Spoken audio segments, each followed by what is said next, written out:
Blood pressure का बढ़ना और वो कौन सी वजूहत है जो इसके बढ़ने का सबब बनती हैं और ये किस हद तक खतरनाक हो सकता है और इसको कैसे कंट्रोल किया जा सकता है। अस्सलाम वालेकुम, मेरा नाम डॉक्टर उमर फारूक है, मैं मेडिकल स्पेशलिस्ट हूँ। ब्लड प्रेशर के बढ़ने को मेडिकल टर्म में हाइपरटेंशन कहते हैं। ये भी मर्ज हमारे माशरे में बहुत तेजी से फैलता जा रहा है। अब इसकी वजूहत क्या है या वो कौन से वामिल है जो इसके बढ़ने का सबब बनते हैं। वैसे तो ये बहुत ढेर सारे हैं, लेकिन उनमें से जो 4 से 5 है जो अहम है, जो हमारे माशरे में आम है, उनमें नंबर 1 मोटापा है, दूसरे नंबर पे आपकी स्मोकिंग है, सिगरेट नोशी है, तीसरे नंबर पे कोलेस्ट्रोल का बढ़ना है, चौथे नंबर पे ये नमकीन चीजें हैं उनका ज्यादा इस्तेमाल है। तो इसकी वजह से ये जो ब्लड प्रेशर है ये बढ़ जाता है। इसके अलावा इसकी बहुत सारी और भी वजूहत है, ये ढेर सारी बीमारियों के साथ बढ़ सकता है, लेकिन ये जो मैंने 4 से 5 आपको बताई हैं ये बहुत ज्यादा हमारे माशरे में आम है। अब ये जो ब्लड प्रेशर है इसके बढ़ने की अलामात क्या होती हैं। इसमें आपके सर में दर्द होता है, आपका सर भारी रहता है, आपके ये गर्दन में दर्द होता है, गर्दन के पट्टों में, और ये जो आपके हाथों के या जो कंधों के पट्टे हैं इनमें खिंचाव रहता है, आपके ये पाँव की जो पिटलियों के पीछे पट्टे होते हैं उनमें खिंचाव हो जाता है, या गर्दन या पट्टों में दर्द रहता है, या आपकी जो नजर है उसमें थोड़ा सा धुंधलापन आ सकता है अगर आपका ब्लड प्रेशर बहुत तेज हो। वो अलामात है जो जाहिर करती है कि आपका ब्लड प्रेशर बढ़ा हुआ है। अब ये ब्लड प्रेशर बढ़ने के नुकसानात क्या हो सकते हैं, उनमें जो 5 बड़े नुकसानात हैं उनमें जो नंबर 1 है, अगर आपका जो ब्लड प्रेशर है ये अनकंट्रोल है या आप इसको कंट्रोल नहीं करते तो उससे होता क्या है कि आपकी जो है खून वाली नालियां वो सख्त होना शुरू हो जाती हैं और वो सिकुड़ना शुरू हो जाती है, मतलब तंग होना शुरू हो जाती हैं।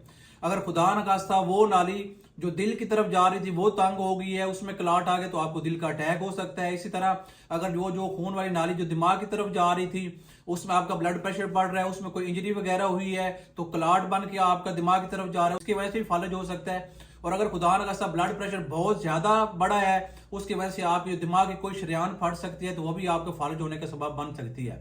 तीसरा, अगर आपका ब्लड प्रेशर बहुत देर तक अनकंट्रोल रहता है, आप कंट्रोल नहीं करते, उससे आपके गुर्दे खराब होने शुरू हो जाते हैं।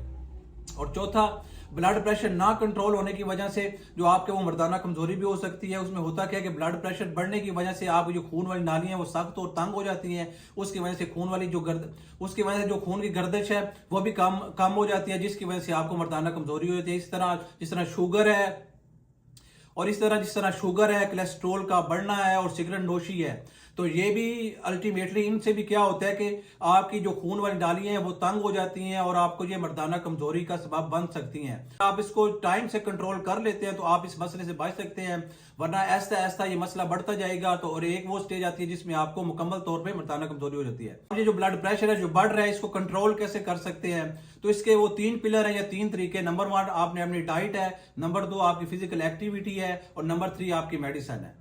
अब जिस बंदे का ब्लड प्रेशर बढ़ रहा है तो उसमें आपने जो डाइट है, खुराक में क्या क्या तब्दीलियां करनी है। नंबर 1 जो नमक है उसका उन्हें इस्तेमाल बहुत कम करना है, बिल्कुल ना होने के बराबर हो। दूसरा, जो कोल्ड ड्रिंक्स वगैरह है ये उसने बंद कर देनी है। नंबर 3 जो सलाद वगैरह, जो हाई फाइबर डाइट है, जो सब्जियां हैं उनका ज्यादा इस्तेमाल करना है, फ्रूट का वो ज्यादा इस्तेमाल करे। नंबर 4 जो चाय और काफी है इसका बहुत कम इस्तेमाल करना है, बल्कि वो छोड़ दे क्योंकि इससे भी ब्लड प्रेशर बढ़ जाता है। और 5वां, जो अगर वो सिगरेट वगैरह पी रहा है तो उसको भी उसने बंद करना है, वरना उसका ब्लड प्रेशर ठीक नहीं होगा।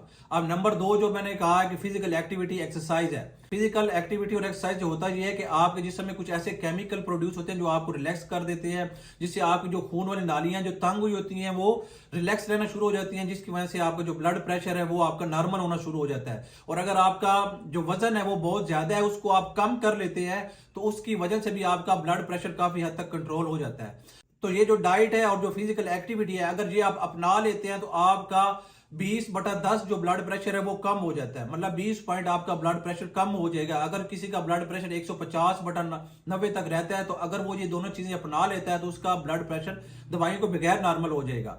और अगर इसके बावजूद खुदा न खास्ता उसका ब्लड प्रेशर कंट्रोल नहीं हो रहा तो फिर तीसरे नंबर पे जो है मेडिसिन है।